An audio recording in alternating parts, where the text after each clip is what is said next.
Namaste. For years, I believed what most of us have been taught. If I could just manage my time better, life would become easier.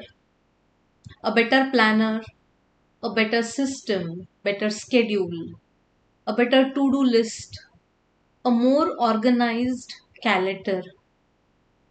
Surely that would solve some of the problem. But something didn't add up. There were days when I had plenty of time and achieved very little. And then there were days when I seemed to accomplish more in 3 focused hours than I normally did in an entire day. So the difference wasn't time, the difference was energy. And once you see this, it is difficult to ignore this because most high achievers don't suffer from lack of time, but they suffer from lack of energy, a sustainable energy. They are mentally overloaded, emotionally drained, and constantly connected to the chaos.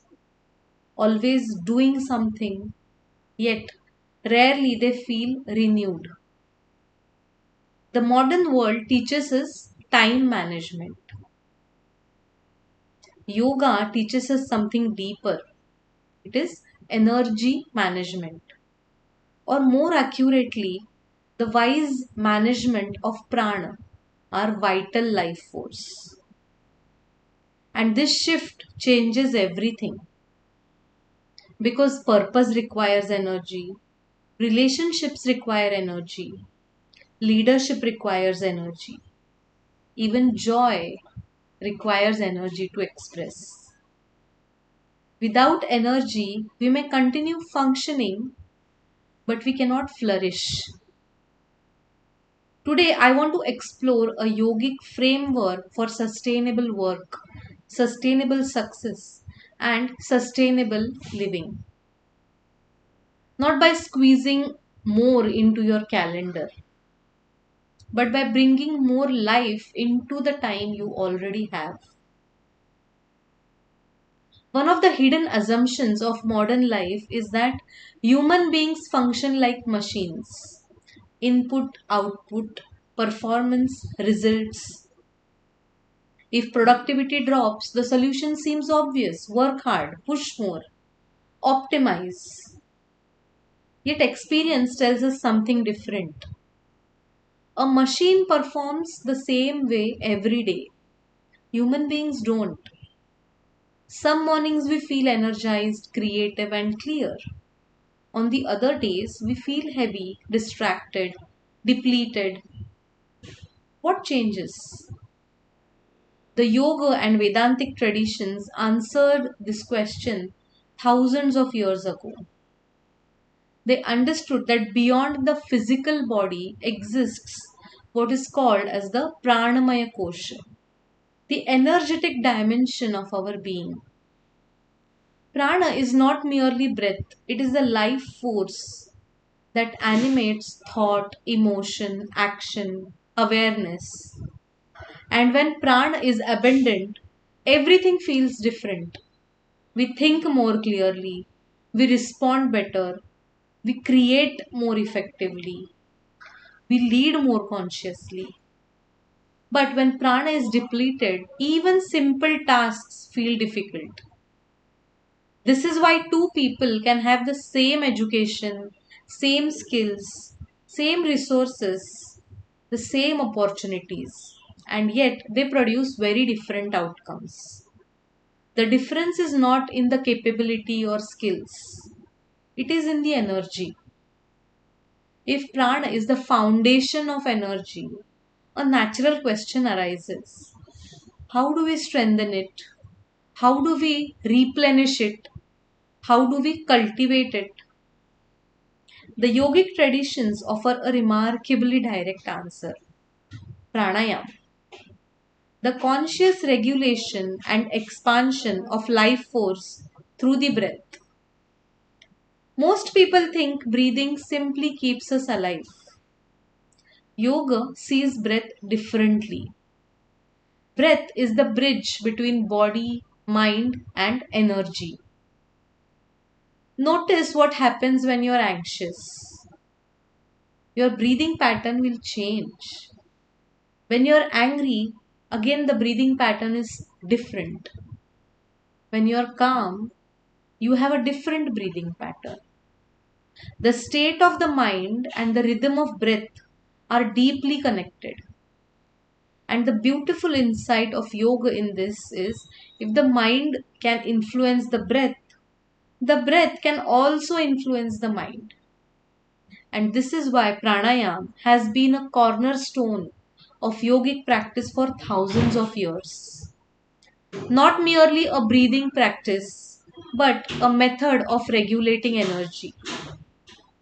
It creates mental clarity, increases vitality, improves the focus, and builds emotional stability. Patanjali beautifully describes the fruit of pranayam in Yoga Sutra 2.52. The sutra is Tatah Kshiyate Prakasha Avaranam. By the practice of pranayam, one masters their energy, which dissolves the veil that is blocking your inner light. Clear energy brings instant mental clarity. Think about that. Most of us do not lack intelligence. We don't lack potential. Often, what is lacking is clarity.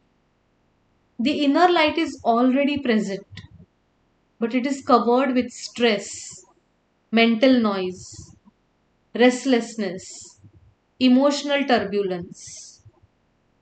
Pranayam helps remove these coverings. The result is not merely better breathing, the result is greater clarity. And clarity is energy. Many people try to manage their energy with coffee. Yoga teaches us to manage energy at its source through prana itself. But generating energy is only half of the story. We must also stop scattering or diffusing it. There is a beautiful analogy from the Bhagavad Gita. In chapter 2, verse 58, Lord Krishna says, when, like a tortoise withdrawing its limbs into its shell, a person withdraws the senses from sense objects, that person's wisdom becomes steady. Think about a tortoise. It does not refuse or reject the world or hate the world. It does not run away from life. It simply knows when to engage and when to turn inward. That is wisdom. Today, many of us live the opposite way. Our attention is constantly extended outward. Every notification, message, every email, news headline, endless scrolling. And wherever attention goes, your energy, your prana follows. Patanjali calls this practice pratyahara, the withdrawal and mastery of the senses.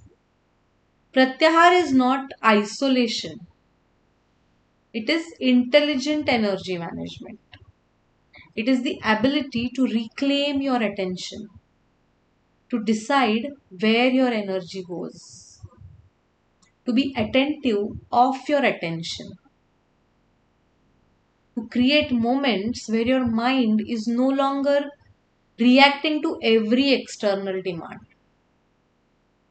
Think about it. When was the last time you sat quietly for 10 minutes without reaching for your mobile or without consuming information, without being distracted? For many people, that has become surprisingly difficult.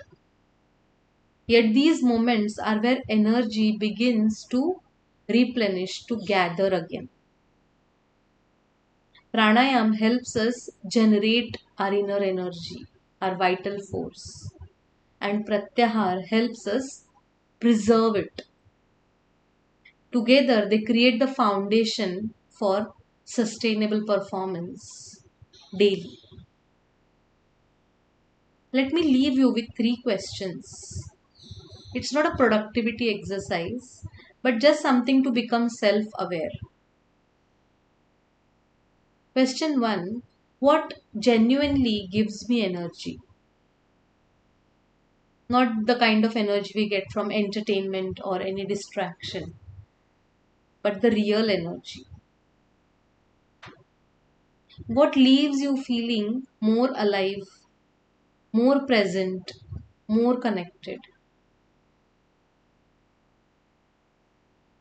Question 2: what consistently drains my energy?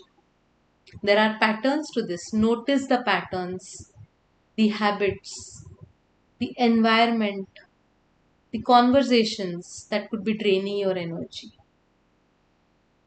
And question 3: am I protecting my highest energy for what matters the most? Or am I giving my best energy away to things that really are not important? These 3 questions can reveal more about your life than any planner ever will. As we conclude, perhaps the most important thing to remember is this: understanding energy is not the same as experiencing energy. You can read about prana, you can understand the pranayam concepts intellectually, you can appreciate the wisdom of yoga. But actual transformation will happen only through practice, consistent practice. The same way, physical fitness cannot be developed by reading about exercise. The energetic fitness or the fitness of your prana cannot be developed by reading about pranayam. It has to be experienced day after day through consistent practice.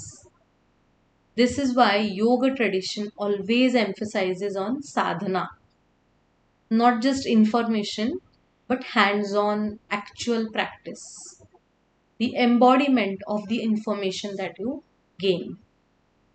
And that is something I have been reflecting deeply as I design a more immersive, purposeful living journey. Because many of these teachings become profoundly different when they move from understanding to an actual experience. One of the practices I'm strongly considering including is a live guided pranayam session throughout the program. A dedicated space where we don't just talk about energy management, but we actually practice and cultivate it together. A simple 25-minute daily practice to calm the mind, to gather energy, to increase clarity, and to create the inner foundation for purposeful living. If that kind of journey speaks to you, you will find a short interest form in the description. I'd love to hear what challenges you're navigating and what support would help you create greater clarity, purpose, and harmony in your life. Until next time, namaste.